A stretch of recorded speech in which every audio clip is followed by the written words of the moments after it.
Yo, I had a number of people comment on my last video giving me more information and context about the Arknights gacha system as a whole, so I'm hoping to expand a little bit on my opinion and about the system here. For free-to-play players, let me be clear. If it follows this trend, this could be a very friendly system, but that was never really in question. As long as the premium currency is given out at reasonable rates, these players should be able to find and build adequate teams using strategic decision making on which units to pull for without spending. Light spenders, defined as those who buy either both the month light spenders defined as those who buy either or both the monthly battle pass.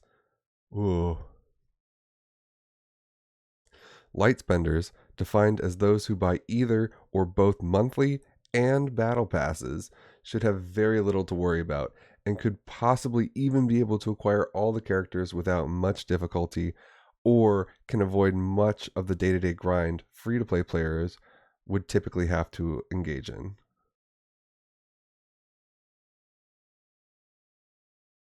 Medium spenders, or those who buy both the monthly and battle passes, as well as occasionally topping up or buying bundles, should be very easily able to acquire all the characters with very little farming outside events and main content. I have been informed that in the original Arknights title, event characters would roll into the standard banner once the event period is over.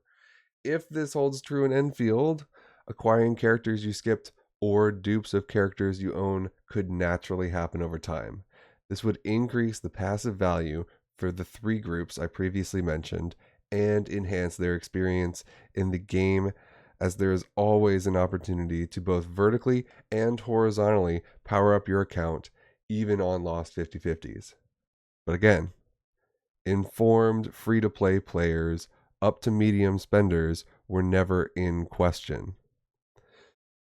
Before talking about my final point, I think it is important to talk about dupes in this game. From what I've been told, and from what I see on the current characters in game, they do not have the same power scaling locked behind the dupes as other gacha titles do. However, if that either changes or it turns out that there are specific breakpoints that are locked behind the stats granted from dupes, the original problem of whales and leviathans burning out to max specific characters will still be present. That's all to say that in its current state, this game is still whale bait.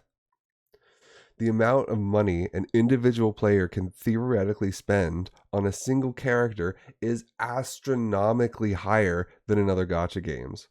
While it may not be necessary, it is a mindset of whalers. And if that mindset leads to substantially higher expense in this game than other games in the same genre, this could be the game that they choose to drop. I am not and never have been a whale on these types of games, but I do understand and respect the fact that those players keep games like this alive. Even if you're not planning on whaling on characters, or even going for the first or second dupes of a character, this should still be something you're paying attention to. Whales and leviathans are the lifeblood to games like this. If they leave, the game sinks. I hope this clarifies portions of my opinion and acknowledges some of the input that I've received from members of the Arknights community.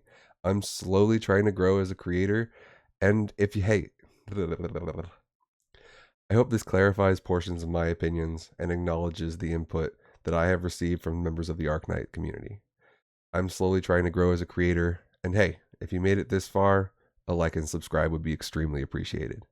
You can also catch me live on Twitch at 10 a.m. CST, Sunday through Friday at twitch.tv/hotgremlin. Spend wisely and stay dry out there, everybody.